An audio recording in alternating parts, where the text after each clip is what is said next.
राज्यात पहिलं पाऊल पत्रकारितेचं जगावेगळं. नमस्कार लाईव्ह. आम्ही करणार आहोत पत्रकारिता सर्वसामान्यांसाठी, प्रत्येकाच्या सन्मानासाठी. आम्ही तुम्हाला मिळवून देणार आहोत तुमचे हक्क. आमचा लढा असणार आहे तुमच्या प्रत्येक वेदनेसाठी. नमस्कार live. WhatsApp, Facebook, Twitter, email यांच्या माध्यमातून तुम्हाला मिळणार आहे जगाची खबरबात. नमस्कार लाईव्ह, बातमी तुमच्याजवळ.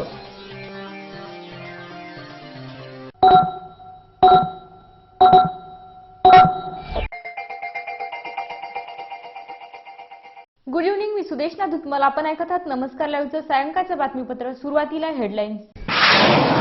टोल धाड बंद करण्याच्या हालचाली. 4 चाकी वाहनांना टोल माफीची शक्यता. माहूर येथील दत्त उत्सवात क्षत्रिय प्रचार कार्यालयाचा अभिनव उपक्रम. लाखोच्या संख्येने भाविकांनी घेतला लाभ. लेबर कॉलनीत धूम स्टाईलने चोरी. अज्ञात चोरट्याने पळवले 4 तोळ्याचे गंठण. देगलूर बिलोली मतदारसंघात विरोधी निवडणूक होणाऱ्या ग्रामपंचायतीस आमदार निधीतून 5 लाख रुपये देणार आमदार सुभाष साबणे. मुखेड येथील महात्मा ज्योतिबा फुले विद्यालयातील प्राध्यापक काळे यांनी सेवानिवृत्ती वेतनासाठी शिक्षण मंत्र्याकडे घेतली धाव. धर्माबाद येथील अवैध रॉकेल विक्री प्रकरणी दोघांना 7 दिवसाची कोठडी. जिल्ह्यात स्वच्छता अभियानाच्या कार्यक्रमाने गावागावात स्वच्छतेची लोकचळवळ निर्माण झाली. नागोराव इंगाळे. आता बातमीपत्र विस्ताराने. निवडणुकीच्या प्रचारात टोल विरोधात रान पेटून भाजपानं सत्ता काबीज केली. त्यामुळे आता टोल धाड हद्दपार करण्यासाठी भाजप सरकारनं पुन्हा चाचपणी सुरू केली आहे. 4 चाकी गाड्यांना टोलमधून सरसकट वगळण्याच्या हालचाली सार्वजनिक बांधकाम विभागानं सुरू केल्या आहेत. तसंच पहिल्या टप्प्यात तब्बल 40 टोल नाके बंद करण्यासाठीही चाचपणी सुरू केली आहे. यासाठी सार्वजनिक बांधकाम विभागाचे मुख्य अभियंता पी जोशी यांच्या अध्यक्षतेखाली समिती नेमण्यात आली आहे. या समितीच्या अहवालानंतर अंतिम निर्णय घेण्यात येणार असल्याचं सार्वजनिक बांधकाम मंत्री चंद्रकांत पाटील यांनी सांगितलं आहे. सर्व टोल नाके बंद करणं शक्य नसल्यास मोठ्या वाहनांना अधिक काळ टोल आकारून छोट्या वाहनांना पूर्ण सूट देण्याचा सरकारचा विचार आहे. त्यामुळे उशिरा का होईना सत्तेत आलेल्या भाजपानं टोल धाड बंद करण्याच्या दिशेनं पाऊल उचलायला सुरुवात केल्याचं चित्र आहे. आता लवकरात लवकर याची अंमलबजावणी सुरू व्हावी ही जनतेची अपेक्षा आहे. माहूर येथे केंद्र शासनाच्या क्षेत्रीय प्रचार कार्यालयाच्या वतीने स्वच्छ भारत अभियान, बेटी बचाओ बेटी पढाओ व जनधन योजना या विषयावर दत्त उत्सवात प्रबोधन करण्यात येत आहे. या कार्यक्रमात क्षेत्रीय प्रचार कार्यालयाचे सहाय्यक संचालक नितीन केळकर, क्षेत्रीय प्रचार अधिकारी सुमित डोडल यांची उपस्थिती होती. माहूर येथे येणाऱ्या भाविकांना केंद्र शासनाच्या विविध योजनांची माहिती या माध्यमाद्वारे देण्यात येत आहे. यावेळी मिलिंद व्यवहार बोलताना म्हणाले की उघड्यावरच्या स्वच्छ विधीमुळे अनेक आजार जडतात. हे आजार कमी करण्यासाठी घर तेथे शौचालयाची आवश्यकता आहे. यासाठी गावातील तरुण व महिला बचत गटांनी पुढाकार घेतल्यास शौचालय बांधकामाला गती मिळू शकेल. आपले घर व परिसर स्वच्छतेसाठी गावातील सर्वांनी सहभागी होणे आवश्यक आहे. आपल्या प्रसन्नतेसाठी दररोज सकाळी आपण देवपूजा करतो, त्याचप्रमाणे स्वच्छता देखील करणे गरजेचे असल्याचे मत मिलिंद व्यवहार यांनी व्यक्त केले. या कार्यक्रमात हात धुण्याचे प्रात्यक्षिक समाजशास्त्र महेंद्र वाटोरे, स्वच्छता दूत NV येवळीकर यांनी करून दाखविले. केंद्र शासनाच्या स्वच्छ भारत अभियान, बेटी बचाओ बेटी पढाओ जनधन योजना या विषयावर माहिती देऊन भाविकांना प्रश्न विचारण्यात आले. प्रश्नाची योग्य उत्तरे देणाऱ्या भाविकांना क्षेत्रीय प्रचार कार्यालयाचे सहाय्यक संचालक नितीन केळकर, क्षेत्रीय प्रचारक अधिकारी सुमित डोडल यांच्या हस्ते पारितोषिके वितरण करण्यात आली. क्षेत्रीय प्रचार कार्यालयाच्या या अभिनव उपक्रमाचा लाखोच्या संख्येने भाविकांनी लाभ घेतला. क्षेत्रीय प्रचार कार्यालयाच्या वतीने येत्या 9 डिसेंबर पर्यंत हा प्रबोधनाचा कार्यक्रम माहूर तालुक्यात चालणार आहे.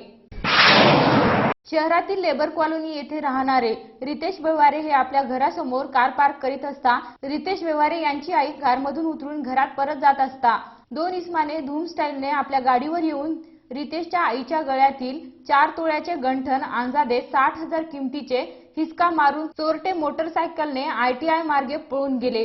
ही घटना काल 1 वाजता घडली. फिर्यादी रितेश लक्ष्मीकांत व्यवहारे यांनी दिलेल्या फिर्यादीवरून शिवाजीनगर पोलीस स्टेशनमध्ये गुन्हा दाखल झाला असून पुढील तपास चालू आहे. देगलूर बिलोली मतदारसंघात ग्रामपंचायत निवडणुकीत ज्या ग्रामपंचायतीत बिनविरोधी निवडणुका होईल त्या ग्रामपंचायतीला आमदार सुभाष साबणे यांच्या निधीतून 5 लाख रुपयांचा निधी देण्यात येईल असे आवाहन आमदार सुभाष साबणे यांनी केलं आहे. देगलूर बिलोली मतदारसंघात यावर्षी प्रचंड दुष्काळ आहे. अन्नधान्य, चारा, पाणी टंचाई अशा भयानक परिस्थितीत ज्या मतदारसंघात ज्या ग्रामपंचायतीच्या निवडणुका होत आहेत त्या निवडणुकावर पैसा खर्च करण्यापेक्षा त्या बिनविरोधी व्हाव्यात व मराठवाड्यातील भीषण दुष्काळावर मात करावी असे आवाहन आमदार सुभाष साबणे यांनी केलं आहे. त्याचबरोबर ज्या ग्रामपंचायतीच्या निवडणुका बिनविरोधी होतील त्या ग्रामपंचायतीतील सर्वप्रथम आमदार निधीतून 5 लाखाचा निधी तात्काळ देण्यात येईल असेही आमदारांनी सांगितले. 1972 मध्ये केवळ अन्नधान्याची टंचाई होती, परंतु यावर्षी अन्नधान्यासह चाऱ्याचाही मोठ्या प्रमाणात दुष्काळ आहे. तर पाणी टंचाईची झळ ही या मतदारसंघाला प्रचंड प्रमाणात सोसावी लागणार आहे. या सर्वांवर मात करण्यासाठी या निवडणुकीत पैशाचा अपव्यय टाळण्यासाठी व दुष्काळावर मात करण्यासाठी निवडणुका बिनविरोध करण्यात यावे असे आवाहन यावेळी आमदारांनी केले. वेळ झाली आहे छोट्याशा विश्रांतीची. तुम्ही ऐकत राहा नमस्कार लाईव्हचं बातमीपत्र. शुभेच्छा पाठवा सुंदर बुकेसह संपूर्ण भारतात आणि 190 देशात कुठेही बुके पाठवण्याची सोय फक्त फ्लॉवर अँड फ्लॉवर्सवर. Bouquet, stage decoration, room decoration आणि कार डेकोरेशनचे सृजनशील नाव flower and flowers, centre point, Shivajinagar, Nanded. संपर्क 73 50 62 56 56. प्रत्येक समारंभाची रंगत वाढवतात ती फुलं आणि फुलाची रंगत वाढवतात flower and flowers. Wooden, ceramic आणि ग्लास फ्लॉवर पॉटसाठी तसेच स्टेज डेकोरेशन, रूम डेकोरेशन आणि कार डेकोरेशन साठी संपर्क करा. Flower and flowers, Shivajinagar, Nanded. संपर्क 73 50 62 56 56. घर बांधकाम, हॉटेल, मॉल, महाविद्यालय, बंगलो तसेच रुग्णालय बांधकामासाठी लागणारे vitrified tiles, wall tiles, granite, Kadappa, sanitaries item, तांडून मिळण्याचे एकमेव ठिकाण म्हणजे सारडा ग्रेनाइट्स अँड मार्बल. घराच्या सुशोभीकरणासाठी बाथरूम, टॉयलेट, पार्किंग, किचनवटा आदींची उभारणी मार्बल शिवाय होणार कशी? त्यासाठी संपर्क करा Sarda granites and marble, Vidyutnagar, Nanded. तसेच गुंडेवार पेट्रोल पंपाजवळ, आनंदनगर, नांदेड. संपर्क 94 23 03 50 35. विश्रांतीनंतर पुन्हा एकदा आपलं स्वागत. मुखेड येथे महात्मा ज्योतिबा फुले महाविद्यालयातील समाजशास्त्र विभाग प्रमुख प्राध्यापक सिद्धेश्वर काळे यांचे 23 वर्ष या महाविद्यालयात सेवा कार्य संपले. नंतर दिनांक 30 जून 2014 नियत वयोमानानुसार सेवानिवृत्त झाले. वास्तविक सेवानिवृत्तीच्या पूर्वी 6 महिने अगोदर संबंधितांचे प्रलंबित प्रश्न सोडविण्याची विनंती 1 वर्ष अगोदर केली होती. संबंधित सेवानिवृत्तीधारक प्राध्यापकाचा तत्कालीन कार्यरत प्राचार्य डॉक्टर मेजर निर्मला एस कोरे यांनी सेवानिवृत्ती प्रस्ताव पाठवण्यास विलंब करून प्राध्यापकाची कोंडी करण्याचा प्रयत्न केला आहे. या संस्थेत प्राचार्य व प्राध्यापक यांच्यातील अंतर्गत वादामुळे प्राध्यापकांना कुठल्या ना कुठल्या कारणमीमांसा करून आर्थिक पिळवणूक करण्याचा खोटा टोक या महाविद्यालयात नेहमीच पाहावयास मिळतो. त्यामुळे सेवानिवृत्ती वेतनाअभावी प्राध्यापक काळे यांच्या कुटुंबियावर उपासमारीची वेळ आली आहे. तत्कालीन प्राचार्यांनी पेन्शन नियम कायदे, महाराष्ट्र राज्य उच्च शिक्षण परिपत्रके यांचे उल्लंघन करून सेवानिवृत्ती वेतन मंजुरीस आडखाते घालून शासन व विद्यापीठाच्या पत्राचीही पायमल्ली करण्यात आली आहे. आपण सेवानिवृत्त होईपर्यंत संबंधित प्राध्यापकाचा प्रस्ताव प्रलंबित ठेवला असल्याचा आरोप प्राध्यापक सिद्धेश्वर काळे यांनी केला असून या संस्था पदाधिकाऱ्यांचे मात्र प्रस्ताव पाठवण्यात हरकत नसल्याचे स्पष्ट करून कृपादृष्टी दाखवली खरी, पण तत्कालीन प्राचार्यांनी त्यांचा प्रस्ताव का पाठवला नसेल याचे रहस्य कळालेच नाही. संस्थेतील इतर सेवानिवृत्तीधारकांना काहीशी त्रुटी असतानाही प्राचार्यांनी कार्यालयाकडून सेवानिवृत्ती प्रस्ताव पाठवण्यात आले, पण माझ्या प्रस्तावाला 6 महिन्याचा कालावधी लागत आहे असा आरोप प्राध्यापक काळे यांनी केला. भविष्यात संबंधितांच्या कुटुंबावर आर्थिक संकट व उपासमारीची वेळ येऊ नये म्हणून प्रशासनाने प्रस्ताव पाठवावा अशी अपेक्षा व्यक्त केली आहे. या संदर्भात प्राध्यापक काळे यांनी संस्था, विद्यापीठ, शासन, उच्च शिक्षण विभाग पुणे, मुख्य सचिव मुंबई, लोक आयुक्त मुंबई, पेन्शन विभाग नागपूर, पेन्शन अदालत नांदेड, विभागीय सहसंचालक यांच्यासह राज्याचे उच्च शिक्षण मंत्र्याकडे लेखी तक्रार केली अशी माहिती आमचे मुखेडचे वार्ताहर नामदेव येळकटवार यांनी दिली आहे. डीवायएसपी नीता पडावी यांच्या मार्गदर्शनाखाली उपपोलीस निरीक्षक अमोल नाईक, जमादार बोधने, मुपडे, चंचलवाड, रसूलभाई यांना गोपनीय माहिती मिळताच सापळा रचून छोटा हत्ती गाडी क्रमांक AP25W707 यामध्ये 200 लिटर रॉकेलच्या 6 टाक्या 1200 लिटर असा एकूण 1,50,000चा मुद्देमाल जप्त करण्यात आला। आरोपी मिर्झा असलम बेग राहणार चिरसखेडा व सय्यद युसुफ राहणार धर्माबाद या दोघांना आंध्र प्रदेशात चोरट्या मार्गाने अवैधरित्या रॉकेल विक्रीसाठी नेत असताना पकडले। न्यायालयाने त्यांना 7 दिवसाची पोलीस कोठडी सुनावली आहे, अशी माहिती आमचे धर्माबादचे वार्ताहर माधव हनुमंते यांनी दिली आहे।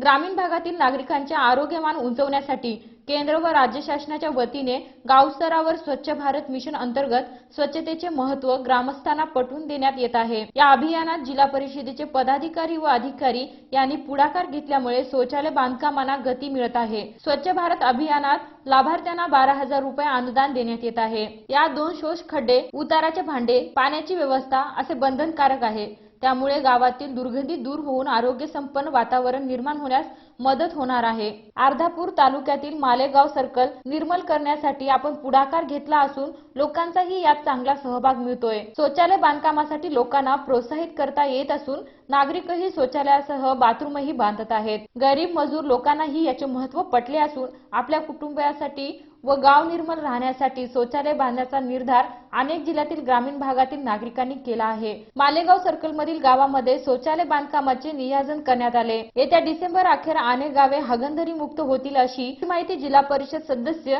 नागोराव इंगळे यांनी दिली। पुढे बोलताना ते म्हणाले की जिल्ह्यात स्वच्छ अभियानाच्या कार्यक्रमाने जोर धरला असून गावागावात स्वच्छतेची लोक चळवळ निर्माण झाली आहे। शेवटी पुन्हा हेडलाईन्स। टोल धाड बंद करण्याच्या हालचाली, 4 चाकी वाहनांना टोल माफीची शक्यता।